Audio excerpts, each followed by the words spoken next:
Bonjour à tous et merci d'être avec nous ce soir, ici même Bassel Labou, dans cette émission Zigzag où on va parler de choses très importantes parce que j'ai avec moi Monsieur Jean-Jacques Morel, avocat. Jean-Jacques, bonjour.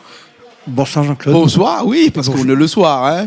Des fois l'émission le soir, des fois il est la journée, donc c'est pour ça que... Bonjour pour les téléspectateurs du jour. Voilà, exactement. On va parler de quelque chose de très important ce soir, si tu veux bien. On va parler de ces addictions qu'ont un certain nombre de personnes, que ce soit dans l'alcool, que ce soit dans la drogue, ou que ce soit autre chose. Parce que j'ai entendu dire aussi qu'il y avait des addictions autres que tout ça. L'addiction sexuelle aussi, quelquefois, aussi. Hein. Donc, toutes ces addictions-là créent un phénomène qui déséquilibre quand même notre société aujourd'hui. Hein. Ce déséquilibre-là, le gouvernement, l'État français doit prendre des mesures sur tout ça et on retrouve des gens qui ont des gros soucis aujourd'hui. Tous ne peuvent pas finir en prison, bien sûr. Il y a des peines qui ne finissent pas en prison, mais il y a des peines qui finissent avec des grosses amendes. Hein. On va parler, la première chose là, puisque c'est le mois aussi de l'addiction, puisque le département a mis en place actuellement une grosse campagne de communication sur toutes ces addictions liées à l'alcool, au tabac et à la drogue. Hein. Et toi qui es avocat aujourd'hui, qui est là avec nous, on va en parler de ça, on va parler de ces addictions-là. Qu'est-ce qu'on risque fondamentalement parlant, qu'est-ce qu'on risque aujourd'hui si, par exemple, on va commencer par l'alcool, d'ailleurs. Hein. Si dans un foyer, par exemple, le mari est alcoolique et il a un comportement qui n'est pas apte à être le mari le jour de son mariage. Vous savez qu'on dit que toujours le mari doit être là pour subvenir aux besoins de la femme et la femme doit être là pour subvenir aux besoins du mari. Mais si le mari ne travaille pas et qu'il est tombé dans l'alcool, tout ça, il y a un gros risque. Qu'est-ce qu'on risque tout ça? Alors, effectivement... tu me parles de l'alcool. Ouais. On va commencer par l'alcool, mais on finira par autre chose. L'addiction à l'alcool vit en concubinage avec plusieurs formes de délinquance. Quand je dis vit en concubinage, c'est-à-dire que les deux, ils collent ensemble. Les deux les liés. Les deux y avancent ensemble, hélas. Et m'apprendre quelques exemples. Je suis la délinquance routière déjà. Oui. Ou boit un coup. Ce soir, nous boit un coup. Ne conduit pas. Et que si vous conduit, vous créez un risque pour vous-même, mais pour les autres, pour votre famille, pour les familles des autres. L'alcool également, dans tout ce qui est violence. Violence conjugale, mais combien de fois également, ma fille plaît la cour d'assises pour un boug, il est en colère parce qu'il y a un peu trop de bruit, il y a bien un coup, il prend un fusil, il tue son voisin. Combien de fois depuis 30 ans m'a appelé de la cour d'assises pour ça. Oui. Donc ça veut dire que l'alcool est un phénomène qui désinhibe, c'est-à-dire qui facilite le passage à l'acte et qui donc va conduire un gars qui est un bon boug, qui est tranquille, qui n'est pas un bandit, qui n'est pas un voyou, qui n'est pas un cagnard. Avec l'alcool, il perd des repères. Il perd ses moyens aussi. Il perd ses moyens, il perd sa conscience. Il était grave ce qu'il sait faire. Ah ouais. Que ce soit des coups, que ce soit une conduite au volant qui va mettre en péril sa famille. Bref, on voit bien que l'alcool reste quand même à La Réunion. C'est pas peut-être très politiquement correct de le dire, mais moi je suis là pour dire la vérité aux Réunionnais. Boire un coup chez soi à la maison tranquillement, oui, mais pas d'abus et surtout pas de prise de conduite. Et puis évidemment, rester quand même mesuré, modéré, parce que ça conduit à des drames. Bien sûr, l'alcool à La Réunion, c'est un fléau aussi, d'autant plus que La Réunion est un pays d'alcool, puisqu'on fabrique nous fabriquons de rhum. Hein. Nous fabriquons de rhum. Il y a beaucoup de pays aux alentours de nous qui ne fabriquent pas d'alcool, ne fabriquent pas de rhum, ne fabriquent pas d'alcool fonte. Ici, à La Réunion, on fabrique d'un alcool fonte. Et de qualité. Et de qualité, oui. Mais ce n'est pas pour autant une excuse pour aller en boire. Non seulement ce n'est pas une excuse, mais c'est une circonstance aggravante. Quand vous comparaissez devant un juge, et que vous sortez de garde à vue, le procureur vous dit « Monsieur, je vous mets en examen pour violence sur votre compagne. » Et le boug lui dit « Mal avait bu, monsieur le procureur. » Mais dis ça encore plus grave. Ah ouais. Contrairement à ce que nous pensons, le fait qu'il n'a moins de conscience, mais que l'il connaît qu'en buvant, il n'a moins de conscience. Eh bien, la responsabilité en est aggravée. C'est une circonstance. Y compris au volant. aggravante. Et au volant, c'est la même chose. Ouais. On peut pas te dire que on a bu et donc on s'excuse de Non. ça parce que C'est pas une cause de déresponsabilisation. ouais. C'est pas une immunité. Ouais. L'alcool pour tes clients, pour les gens que tu as eu entre temps, c'est des fois c'est vraiment quelque chose qui est chronique chez eux. Ils peuvent pas s'en passer, Alors, passer. moi, j'ai une vision assez équilibrée parce que des fois, je défends les victimes. Je pense à un ami, un client. Son fils a 20 ans. Il sort à Saint-Gilles parce que c'est l'endroit de la fête, de la nuit. Ça brille. Et une voiture en face de lui, un type qui a bu, avec un gros 4x4 se déporte sur la voie de gauche, le percute de fouet et son fils meurt. La petite amie est grièvement blessée. Mais c'est une vie qui s'écroule. Donc je suis parfois pour les victimes et je suis donc très sensibilisé à ça. Mais parfois je suis également pour les auteurs. C'est-à-dire un gamin, 19 ans, qui est étudiant, gentil, que ses parents aimaient, qui entame des études parfois brillantes d'ingénieur, il boit un coup de trop d'une boîte de nuit de Saint-Gilles. Et il prend le volant maladroitement.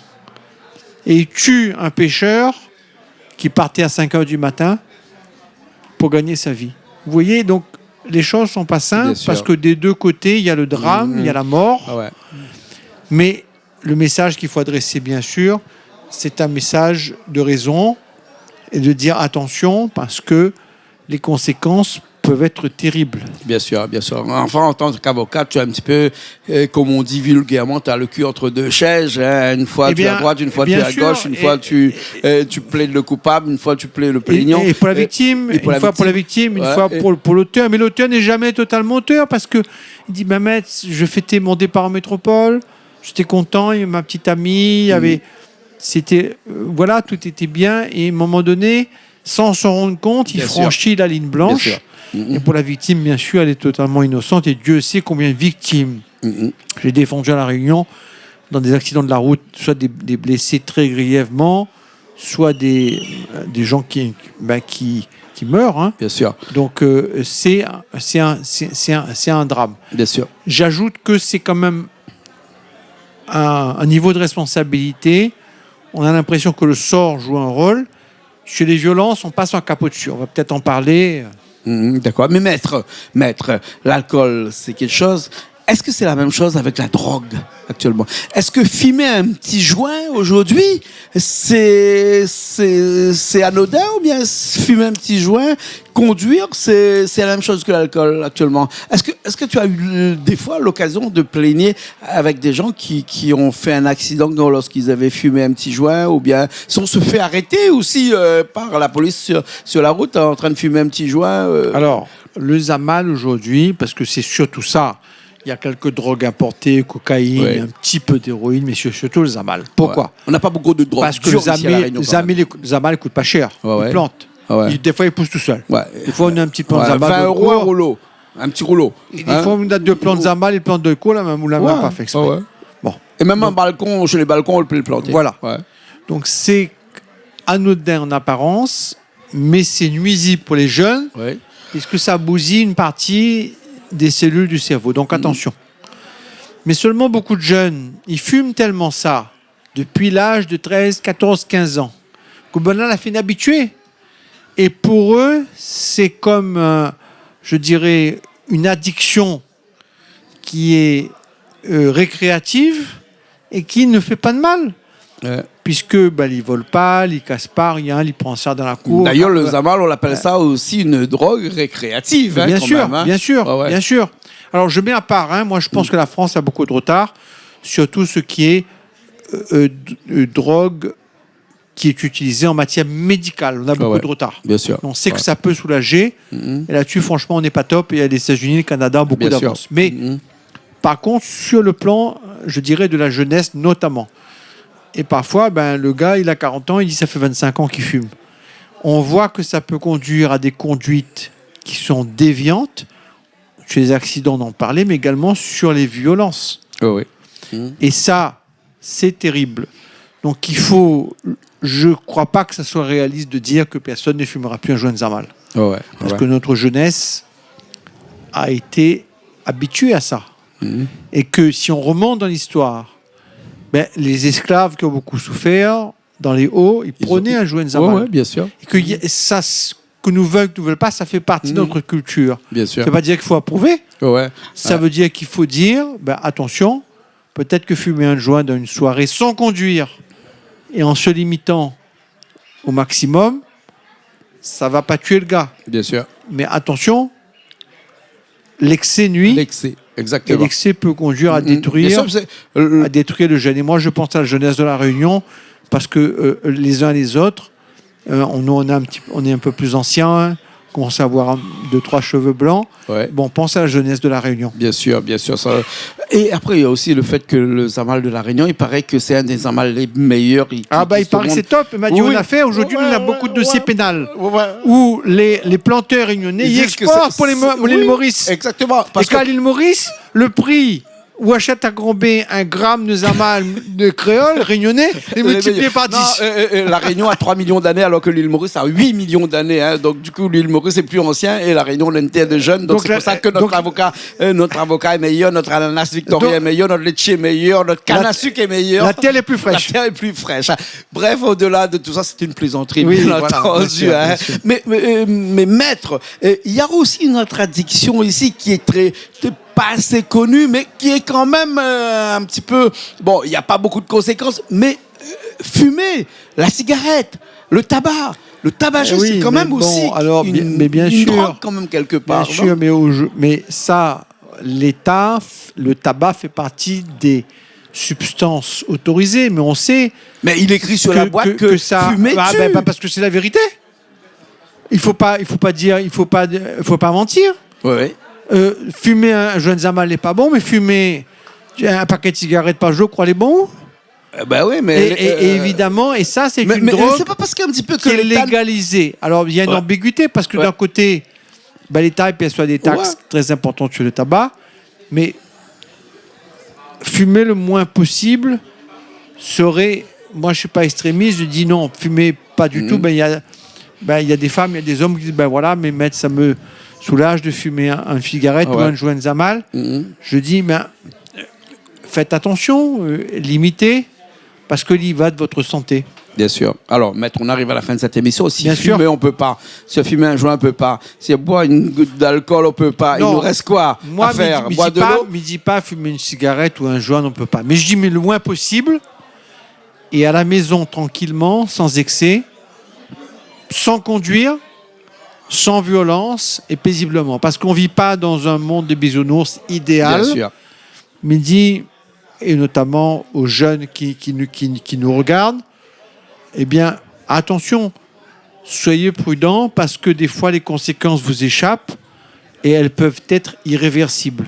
Bien sûr. Et quand je plaide pour une famille qui est décimée parce qu'il y a eu un mort ou un blessé grave qui est sur un fauteuil roulant toute sa vie, même si je suis à côté, je ne suis pas avec, je suis à côté, l'avocat est à côté, mon cœur saigne parce que, bien sûr, il y a au fond de moi-même un sentiment d'humanité, une miséricorde qui fait que je partage un peu sa souffrance. Bien sûr. Hein.